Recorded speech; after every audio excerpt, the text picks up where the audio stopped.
अतुलित बलधामं हेमशैलावदेहं धनुजबन किसानो ज्ञानिनामग्रगण्यं सकल गुण निधानम वानरानामधीशं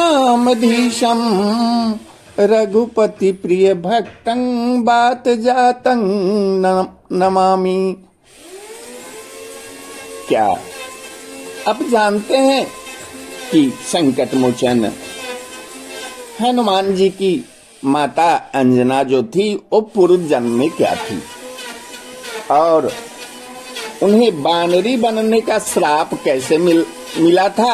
आइए एक पौराणिक और रोचक कथा आपको सुनाते हैं। एक बार स्वर्ग में देवराज इंद्र की सभा चल रही थी, जहां पर दुर्वासा ऋषि भी उपस्थित थे। आप लोग जानते ही हैं कि दुर्वासा ऋषि बहुत क्रोधी स्वभाव के थे। उसी समय पुंजी कस्थली नामक अप्सरा बार बार इधर उधर आ जाकर उस सभा में बाधा डाल रही थी। बहुत बार मना करने पर भी जब वह अप्सरा नहीं मानी तो क्रोधित होकर दुर्वासा ऋषि ने उसे श्राप दे दिया कि तुमने देवता की सभा की मर्यादा का तुम्हें ज्ञान नहीं है, तुमने सभा को भंग किया है। जा, तुम बानरी की तरह आचरण करने के कारण तू अगले जन्म में बानरी हो जा। अपनी भूल का एहसास होने पर पुंजकस्थली ने रोते हुए देवर्षि से क्षमा मांगी। उनके पसीजने पर दुर्वासा ऋषि ने कहा कि अगले जन्म में तू वानर राज विरज की कन्या के रूप में जन्म लेगी, लेकिन तेरे गर्भ से एक महान पराक्रमी बलशाली यशस्वी और प्रभु भक्त बालक का जन्म होगा। यही अप्सरा अगले जन्म में अंजना कहलाई और अंजना का विवाह वानर राज केसरी से हुआ था। वानर राज केसरी का पराक्रम और ऋषियों का आशीर्वाद एक बार प्रभास तीर्थ में शंखबल नामक एक पागल हाथी ने ऋषियों के आश्रम में भारी उत्पात मचा दिया। तब वानर राज केसरी ने अपने अद्भुत बल से उस हाथी का वध कर मुनियों की रक्षा की। प्रसन्न होकर ऋषियों ने केसरी को आशीर्वाद दिया कि तुम्हारा होने वाला पुत्र पवन के समान वेगवान और रुद्र शिव के समान बलशाली होगा। शंकर सुवन केसरी नंदन तेज प्रताप महाजग बंदन।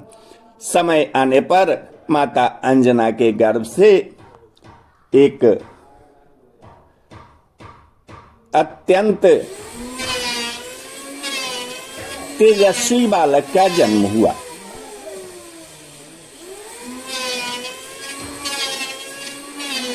उन्होंने बाल्य अवस्था में भी सूरज को फल समझ के अपना भोजन कर लिया। उनको घोंट गया। बाल समय रवि भक्ष लियो, तब तीनहु लोक भयो अंधियारो। ताहि सो त्रास भई जग को, यह संकट काहू सो जात न टारो। को नहीं जानत है जग में कपि, संकट मोचन नाम तिहारो। जब सूरज को उन्होंने अपना ग्रास बना लिया तो पूरे पृथ्वी पर अंधकार हो गया। किसी को कोई उपाय नहीं लगता था तो देवतागण आकर बहुत अनुनय विनय किए। तब संकट मोचन अपने मुंह से सूर्य भगवान को निकाल दिए। तब संसार का अंधेरा छटा और संसार में उजाला छाया।